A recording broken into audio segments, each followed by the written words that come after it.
What is up, everybody? I'm JSO slash the wizard slash the DMGM. Welcome to the God Mode channel. It's been a while since we've done one of these streams, a behind the screens. It's what you would probably guess, not a particularly unique name, but this is where we kind of dive behind the curtain, behind the DM screen, if you will, for our latest Dungeons and Dragons sessions.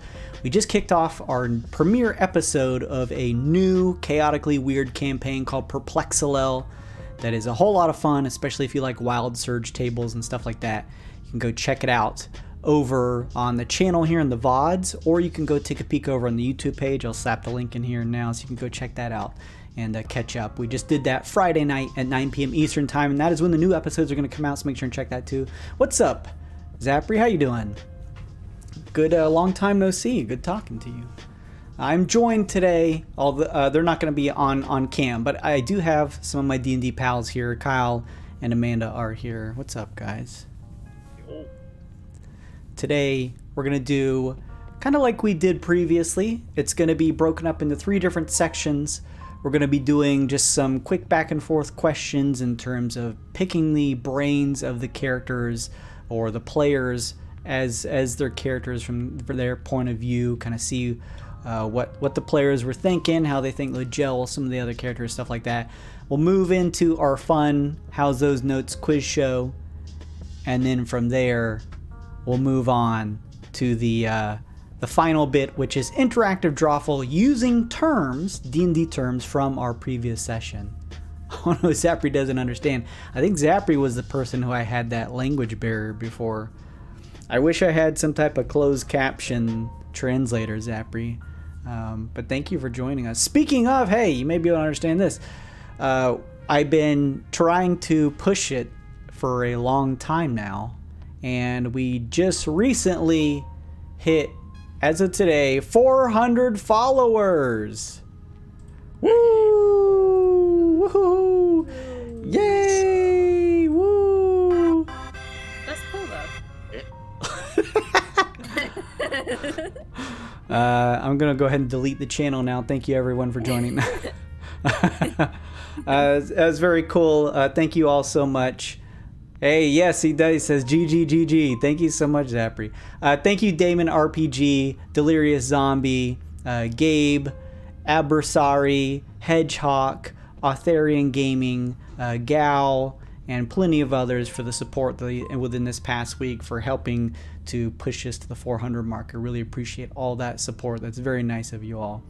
So, without further ado, we're going to jump right into the content here. So, Amanda, Kyle, you guys respectively playing Six, the Harengon, and Harper slash Rouge slash Blackstar slash whomever else in the upcoming episode, and whatever name you decide, the Idolon. What did your characters think about the situation they found themselves in terms of sort of waking up in this cold, sterile white room and eventually being notified that they're going to be taking on some dangerous missions? I think Six is excited. I mean, she'd rather be doing that than being in prison. So that's interesting, because from what you've told me and from what you role played, it doesn't seem like Six really signed up for this. It seems maybe like Six was just kind of forcibly reprimanded and thrown into this without her signing on. yeah, I would like to think they picked her because they knew she had, what's it called? Wild magic. Oh yeah, that's right. Because so Six is a wild barbarian, that's right. Yeah, so I don't know. But I mean, she'd rather be there than prison, and she's probably thinking how to use this to her advantage. Mm-hmm, you know what I'm saying? Makes sense. Yeah. What about Harper slash Rouge slash Blackstar? Blackstar Yeah, I mean, I kind of made him to just kind of roll with the punches. He signed up for this. He's looking for the new sound, and he's seen all of the world that is obvious to him. All of the planets in the wild that are easily traversable. He's been there, seen that, done it all before. Got to see something new. Does he hail from Halcyon or somewhere else? I never really thought about where he actually came from. Just that he's been all throughout the universe and seen everything. So maybe he doesn't really have a place to call home. He's just been doing the touring gig. Yeah. I mean, I don't know what Eidolon's like origin stories, like how they're born or formed at all, to be honest with you. Well, a lot of the races that are homebrew specific to our game, like I was mentioning in the chat earlier, they initially came from like a ttrpg unrelated to D&D that I was trying to develop. And so I had the idea that most of the races were going to just be offshoots of the human race. So in that way, Idolon, Genius, and some of the others are the same. They probably once long ago were humans, but for the Genius, for example, they kept modifying their own bodies, and similarly for the Idolon, they spent just millennia crafting and working on their own physical forms, using magic to modify, to chisel those angles, and eventually sort of became their own thing. So that's why they have a probably similar humanoid makeup to a standard human, but have those obvious features of maybe being slightly more appealing to certain groups of people, and having the animated hair and the sort of charisma that sort of surrounds them. Yeah. I don't know, like my headcanon was like he is the embodiment of rock and roll, kind of like Ziggy Stardust kind of idea, so that he never really knew where he come from. As far as he knows, he always existed, just taking a new form. That should play well with Slim's character, who's the DJ, then. I would have to imagine. I can't remember if you guys had too much interaction in that first episode or not. Yeah, we decided that we knew each other to some degree. Okay. That, like, again, that Harper's just seen the entire universe, so, like, all of the, like, DJs are known to him. He's probably had an interview with every, every little DJ out there pushing this record or that record. He's been around for so long, everybody knows his music, kind of thing. How old would you say he is? I don't know. I've not really actually ascribed any numbers to this kind of stuff yet. Interesting things to think about, I guess. Yeah. We were thinking about age for 6, and unfortunately D&D effed us, because we thought it'd be fun to have. Amanda had the idea, what you're thinking, like have her be like a couple years old in her harengon years.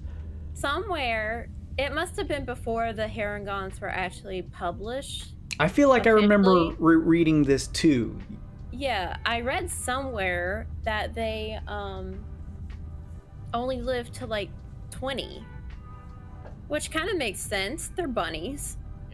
Yeah. And so I was like, oh, that's gonna be really funny if she like is a pirate and everything, and she's only like 3 years old, or like 4 or 5, but no, they live to 100, so she's like she's like 20 something. Boo. Yeah, I know. I thought that would be really funny, but alas, I'll have to pick some other race next time that only lives for couple years. I'm sure they're out there. I think there's one that I read. There's it's like a little pixie or something race that moves really fast. I remember specifically they only live so long. And then I know the blue vein, for example, the blue vein are kind of similar. They're not an official D&D race, but you know, they are sort of a component of this universe, and they only live so long because they have the magic coursing through their veins, you know. That makes sense, I guess. So, go ahead. Go ahead. I was gonna say there's one that I remember, like maybe the kobolds or something. I don't know. But anyways, you go ahead. They may naturally live longer and just through their own stupidity and recklessness only live so long. Like Spurt from Critical Role. Did you watch that? Oh, that was so funny. Yeah. I based my kobold voice for Kyle's one shot after Spurt doing that little raspy kind of goblinish voice. Yeah. So thinking about your guys' characters, do you have any idea? I know we're pretty early on, just having one episode under the belt, but is there any specific characters in the party that you think that your character may either get along with or have animosity towards? I am actually excited. Luke and I accidentally always become best friends in these games, and I don't think Domo and Blackstar are gonna get along. A little bit too bossy for my liking. So Harper's more of like a live and let live type of character? Yeah, we're all here floating amongst the stars. Let us float on. I was thinking that Six and Domo would get along well because, you know, Domo's kind of what's the word I want to look? Like, can take care of herself, like, you know, a warrior kind of thing. Self-sufficient type. Yeah, kind of rough around the edges a little bit. Yeah. But also, Domo thinks she's like the leader. And Six is, at this point, is used to being the leader. So that could be kind of interesting going forward. So Domo got a couple different interesting character quirks. Yeah. That may be fun. Everybody else? You did try to kick VYSE in the nuts. Well, yes. Yes. Okay, look. Yeah, she did. Probably because she came out of the pod, you know, she doesn't know what's going on. She's ready to, like, throw hands, you know? And VYSE was, like, working out, and he's, like, all muscly. She probably picked him out as, like, the threat. Yeah. But she failed to kick him in the nuts, which was sad. But perhaps one day. It's funny. Yes. I think perhaps in the future that may be a fun budding, maybe friendly rivalry. I don't know. We'll see. That could be fun. It definitely could. Yeah, It kind of seems like VYSE is going for like that pleasantly detached kind of vibe, so I think it'd be like a funny one-sided. Six is always competing with VYSE, and VYSE is like, yeah, good job, you're doing great. Yeah, he sees it more as a game, yeah. Yeah. Well, I'm interested to see the character interactions. We have an eccentric group, I feel like, and things are definitely going to get weird, as you guys saw in that first session, since we were already rolling 3 or 4 times on the weird surge tables, which was surprising to me a little bit, but I guess not unexpected. Because I think for most of it, we were in the volatile weird too, from like Bay and some other people. Yeah, I don't know. It felt like unusually high for 1s and 20s.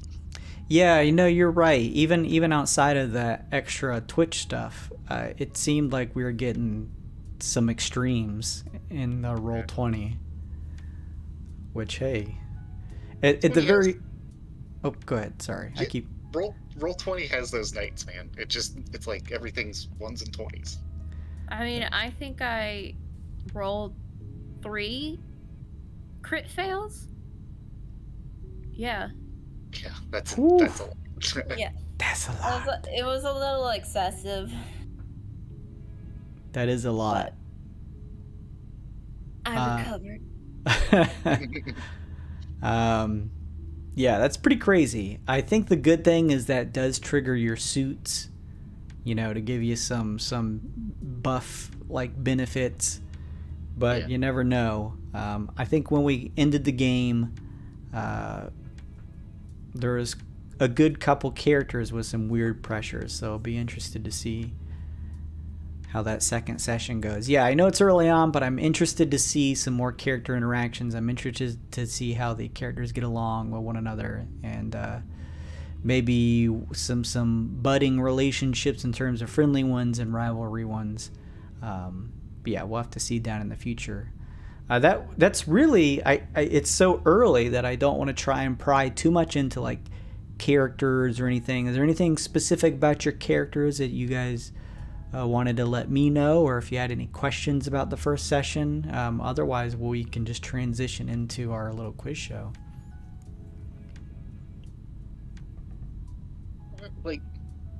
So I was thinking about this earlier today, and wonder if you guys have an idea about it. So with MUSA, like out of character, we know a lot about her that we can't know in character, like how she just magically grows. And it feels like when stuff like that happens, I just feel so awkward out of character, because I'm like, oh, if my character was to react to this genuinely, I would not let this go. But I also want to let him have his moment to eventually tell us, the point of it all. And I get stuck on moments like that where I'm just like, well, I'm just gonna fade to the back of this because I don't know what to do. I think you should bring it up. There's even if MUSA is withholding information, and kind of being like playfully wry and vague, with a good, insight or, like a nature check, you could probably figure out some details about his character. Or you could just sort of like, let it be some fun role play and be like, before we move forward, I just want to make sure, like, what's going on with you? Like, Well, I do. Yeah. Okay. See, that's why I brought it up, because like just making a small little check and letting that kind of run it is a good idea for me. Like I just look sideways at you. Well, I failed my check, so I've seen crazier things. Whatever. Let's go on. Yeah. A check would definitely give you some more info. Although the specifics you could always role play and try and figure that out too. Whichever way you want to tackle it, I think would be fun. I feel like sort of character beats like that is great when you're trying to learn more information about someone. It reminds me of, I kind of initially had that thought of the Suicide Squad going into this campaign. That's why I kind of brought up the idea, if you guys wanted to be all convicts, you could. But there's like that sort of archetypical thing when a story starts out with a group of people who don't know each other, and then the one or two characters are doing weird shit, and eventually the whole party is just like, okay, what's going on here? And they kind of like, it's a great opportunity for them to explain both to the other characters and to like the audience what's going on about their person. Yeah, well, that's a good point. I was thinking too, did we introduce ourselves, like say our names to the other character? Yeah, we did as we were coming out of our pods. Oh, I don't think 6 did. 6 did not. 6 exploded out of hers. Yeah, so I was like, I know this is kind of arbitrary and dumb, but I'm probably gonna ask everybody their names next session, because it just feels weird to just like start calling people their names. Whatever. Yeah, that's a cool thing to do in character. Just like you should make it part of her character too. It's like, what's you red guy, hordes? What are you called again? Yeah. And I feel like in this situation too, with how wacky things are, you guys signed up to be a part of a vague experiment, are now on the back of this massive creature. Like, to me, if I was like in this, I like try to put myself in those shoes of any of those characters. I'd be like, whoa, we need to call time. Who are you? What's going on? What are our abilities? Why did we get hired on to this? Let's get to know each other a little bit better. So, I as a DM am completely fine you guys just rolling with it, but I'm also happy if you guys want to be like, all right, let's stop for a second, figure out who we are, you know, how we can maybe gel as a party or whatever. I love sort of role-playing moments like that. So don't ever think that, you know, you're putting, you know, me on pause to do that. And I like watching that. That's really cool. Campfire moment. Yeah. I loved those beats when you guys would grab your ice cream and your chicken and delves into details. Like, you would keep having these like sleepover times, and I thought that was a really cool opportunity for everyone to sort of like get to know each other better, maybe like pry a little bit into one another. So I think those moments would be cool. Well, all right, maybe we can kind of plan a PC moment, because I think Harper would try and find a time for that, but wouldn't make the time for it, if that makes sense. Like, if somebody else was like, you know, we should make for that cave so we can get out of the rain for a second, be like, ooh, grand idea, everybody go there so we can learn about each other. But he wouldn't come up with the cave idea on his own. So if Six is already losing track of people, doesn't know who the fuck is who, if that came up in character, I could push that for a campfire moment.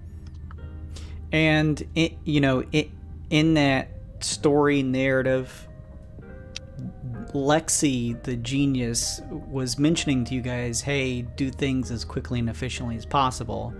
But the conceit wasn't to make you guys as players feel like you're on a time limit. There is no time limit. It was just sort of meant to mean, hey, the longer you spend in here, you're probably going to start naturally rolling 1s and 20s.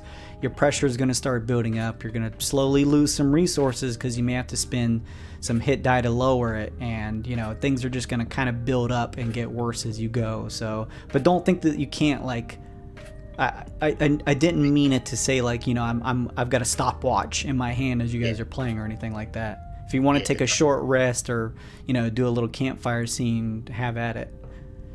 It's a hurry up of convenience. It behooves us to move fast. Right. Just meant to be like, hey, eventually people are going to start rolling natty 1s or 20s, and things are going to get slowly worse and worse. So true enough.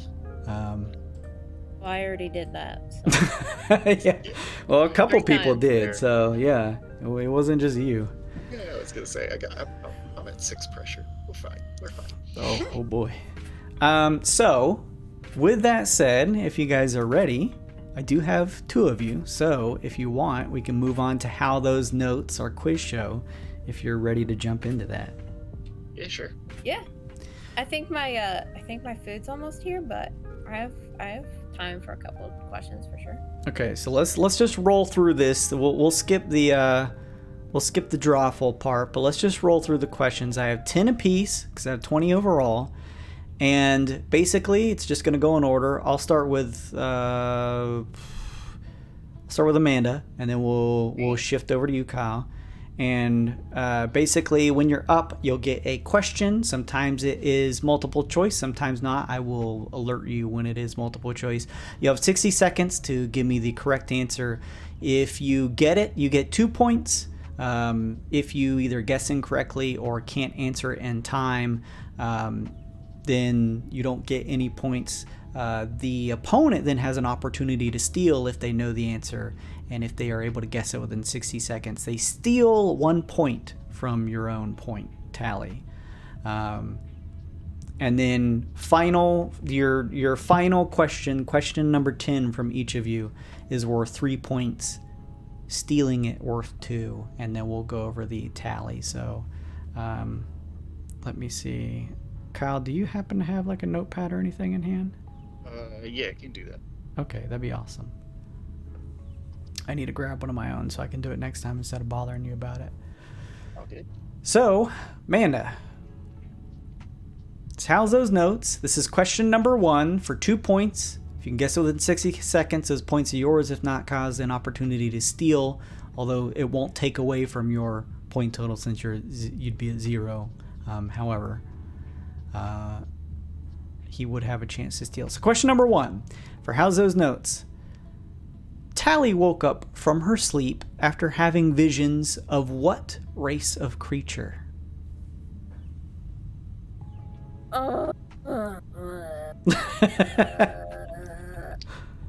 I've heard songs of them before. You don't remember the obvious ditty that reminds you of this? Oh, I literally have no idea. All right. Pass. That means The hill giants go marching one by one. Hoorah! Hoorah! The hill giant, I believe. that is incorrect. Frost giant. Tally was having visions of her own race, the Kalashtar. Oh. Interesting. I jumped the gun. That race did play into this the last session to some degree. Yeah, I was just thinking of like something that wasn't a character race that we talked about. Yeah. Some of these are more obscure than others. So we'll move on to question number 2. This is for you, Kyle. Question number 2. Six, the harengon, was trapped behind what in her steel sleep pod? They were some sort of bars. Like, I feel like everybody kept saying something different, but I think it was iron bars. I'll accept that. Yeah, steel bars. Steel bars. Yeah, I said steel bars, and then I picked that one because I'm like, I said steel bars, and then everyone was like, so she's trapped behind this glass, right? And I'm like, yeah. Everybody kept saying like this plate glass in front of her. I was like, who said plate glass? I was like, this is cute. They're creating their own world, but yeah, it was like they kept trying to force it to be more high-tech. Yeah. How many do you get when you answer a question right? 2 points. So that's 2 for Kyle. We'll move back to you, Amanda, for question number 3. What shape was the steel object that, when inserted into Six's pod, let her out? You gave Kyle an easy one.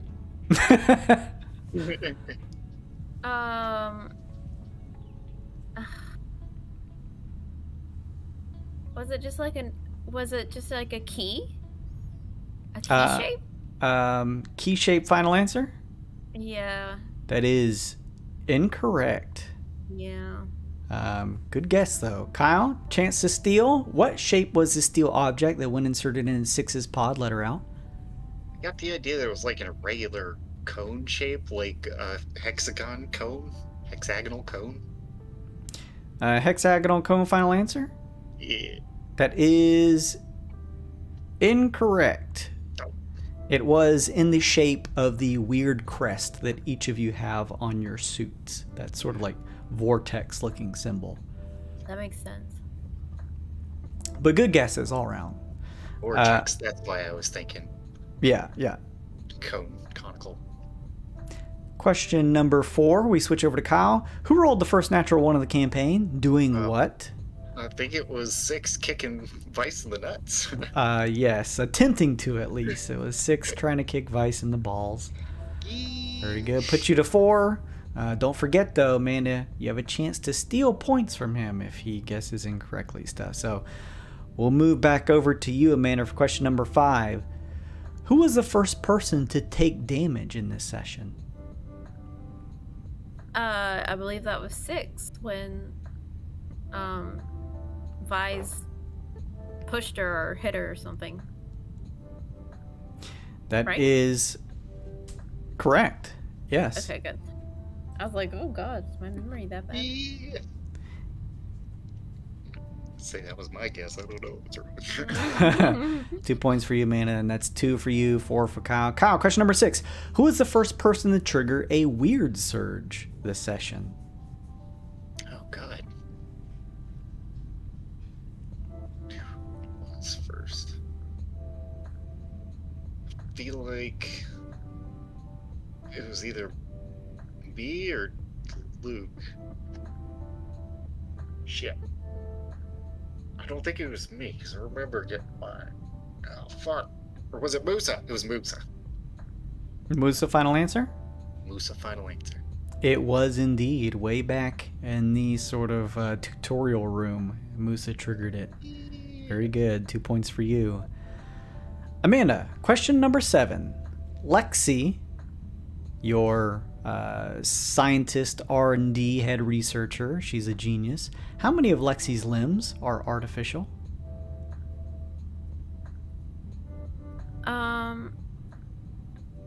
I want to say 3 out of 4. 3 final answer? Yeah. That is correct. One of her Nice. arms and both of her legs, artificial and chrome. Nice. Very good. Kyle, question number 8. Lexi first assumed Hexamol was what creature? This is multiple choice. Did she assume that Hexamol, the thing you're hunting, was a Andaloid, Gibbering Mouther, or Shoggoth? And I'll post these in the Discord chat if you need to see them. What was the first one again?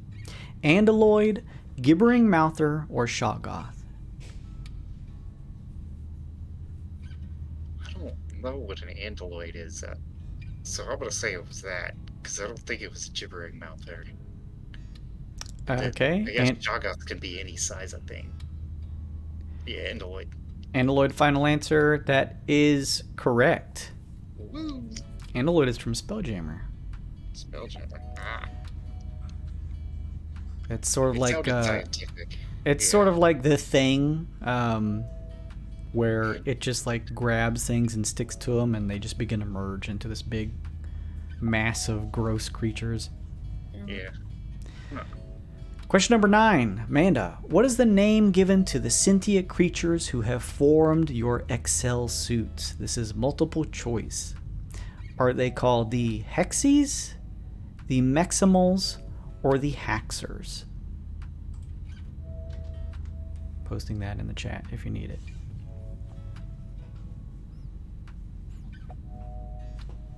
Well, I thought it was heximals. So that's interesting. So I'm gonna say Meximal. Maybe I was just mishearing it. Meximal final answer?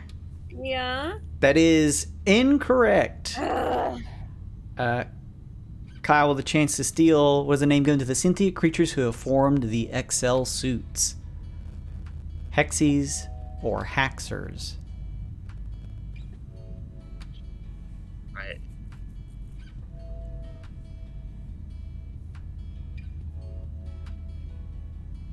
Haxers, I guess.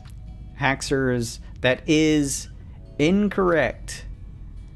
Heximal is the main target you guys are hunting for, but Lexi gave your little creatures that formed your suits the nickname Hexies. No. Makes sense. Yeah, it does. All right, so with question 10, I think we move back over to Kyle for that one. Lexi, and this one's multiple choice. Lexi terms the realities the characters will take their excursions to what? Are they mirror realities, parallel realities, or collateral realities? Collateral realities. Collateral realities, final answer? Think so. That is correct. Collateral realities. Yeah. Amanda, question number 11. What 3 words were magically tattooed on Six's forehead from a weird surge? And I have the multiple choice for this one. Was it... Don't need it. It's don't mind if I. Or don't mind if. That's 3 words. That's correct, yes. Very good. Don't mind if was tattooed on your forehead. The first 3 words you speak become tattooed on your forehead. Yeah, I wonder if somebody's gonna remember to bring that up next session. Yeah, I figured what I'll do is at the beginning of each session, before we dive in, I'll just remind everyone what goofy stuff their character has from a weird, so no one forgets. That's a good idea. Yeah. Let's see. Speaking of, question number 12, Kyle. Who ended up growing a 3rd arm from a weird surge?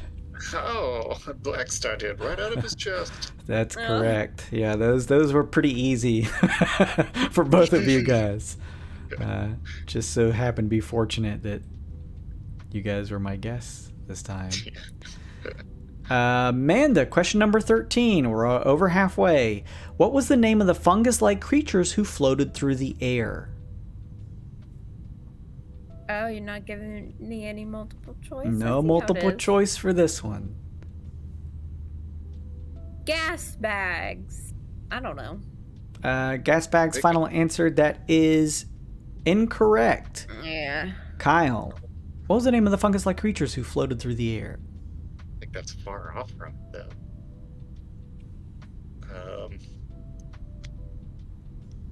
I feel like I remember spore being in there, but I can't extrapolate from there. Spore bags. Spore bags, final answer? Yeah. That is also incorrect. You guys were so close. Just put them together. They were gas spores. Spores. Not a particularly inventive creature name, but that's what they're called. Let's see. So that was your chance to steal, Kyle. So you get this question number 14. Moving over to you. Gas spores from a distance resemble what iconic D&D monster? Yeah.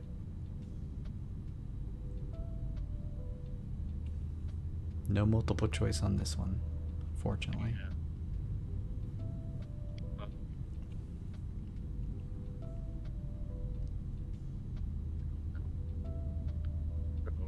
Yeah. Okay, no answer. I'll say Grell. I don't think that's right. Grail is incorrect, unfortunately. Chance to steal. Amanda, gas spores from a distance resemble what iconic D&D monster? Well, they're big and they're round. So I guess I'd have to say a beholder? Beholder, final answer? Yeah. That is correct. You get 1 point and subtract 1 from Kyle since you're stealing one. That was your chance to steal, so this one moves over to you, Amanda. Question number 15. What surprising spell did Gnasher cast using his magic guitar during the battle?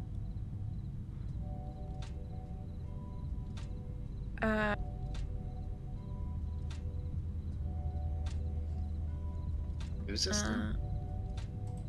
Amanda's Gnasher? question. Yeah, Gnasher. No. Who's a Gnasher? Gnasher is Slum's character. Oh. Okay. I don't know.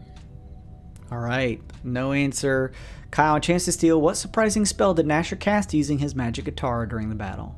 Oh, I remember. It was a fireball because we were all blown away that he decided to use that on a minion. That is correct. You get 1 point and steal 1 from Amanda's total. Yeah, give me that. You just stole, Kyle, so this question moves to you. Question number 16. Which spell did Tally attempt to cast, only for it to fail? Oh. It's between 2 spells. I don't think... Oh, damn it. Was it Mold Earth? Mold Earth, final answer? Yeah. That is correct. Hey! She tried to cast Mold Earth, but she couldn't because little did she know there was no earth under her, but just the back of a giant colossus. Gross. Very good. Amanda, question number 17. What was the gnome's name that the party rescued? Oh my god. Perry. Perry, final answer? Yeah. That is correct. Perry was it. 2 points for you. We move over to Kyle for question number 18. Just 3 more left. Kyle, question number 18. What is the name of the colossus the players found themselves on? I don't remember. Billy. Billy is incorrect. Amanda, chance to steal. What's the name of the colossus the players found themselves on? I don't remember exactly, but it's like Lumbart or Lumbert or Lumbard. It's something like that. Is there Lumbart. Any of those? Lumbart, final answer? Yeah. That is unfortunately incorrect, but you were close. It was Lumpton. Oh, Lumpton. I was close. Yeah, Yeah. you're in this parallel reality. Lumpton is not a village, but instead an actual massive creature that you are all on the back of. That was your chance to steal, Amanda. So you get question number 19 here. How many characters triggered a weird surge this session? And this is multiple choice. Was it 2, 3, or 4?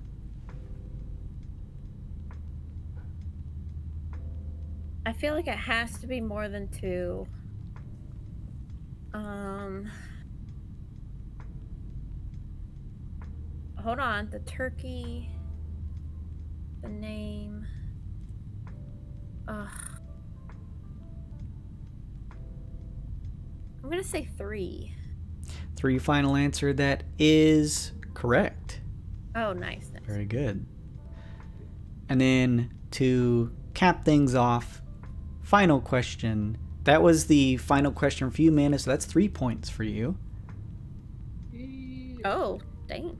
And then here's your final question, number 20, Kyle. If you get this right, this is 3 points for you. If you can't, Amanda has an opportunity to steal 2 points, since this is a kind of big finale question. So Kyle, question number 20. This is multiple choice. What was the highest weird pressure a character had at the end of the session? Was it 3, 6, or 8? Yes. It was 6. 6 final answer? Final answer. That is correct, because it was your own weird pressure. I was gonna try and throw it, Amanda. I'm sorry. You get 3 points. Yeah, sorry. Some of these questions are gonna be very easy if you were the character who had it happen to. That's just sort of the luck of the draw for whoever guest I get on the show. Do we have a tally for the overall points, Kyle? Oh, go ahead, Kyle. You got it. I believe I have 11 and Kyle has 14. That's what I got. Oh, Yeah. Well, very good. Congratulations, Kyle. But you were close, man. That was very good. Yeah, if Kyle would have gotten that one wrong and I would have stolen it, yeah, I would have won. But that was really close. Well, thank you guys. I know you probably got food coming soon, Amanda. So yeah, I have some terms for Drawful, but that's okay. The fun part is I can just save them for when we do this again, maybe next week if either one of you guys are free, and maybe we can get someone else to join us, like Slim if he's able to, or whomever is free. I mean, Bay is not a player in the campaign, but she's more than welcome to come join, especially if she's hanging out and just watching them anyway. She's more than welcome to pop in. So I say the more the merrier with this type of show, because it's kind of like, this is our Talking Dead. I like to be able to sit on our virtual couch and kind of get into the minds of the players and what they think their characters are up to and all that, the kind of behind the scenes stuff. So thank you guys for joining me. I really appreciate it.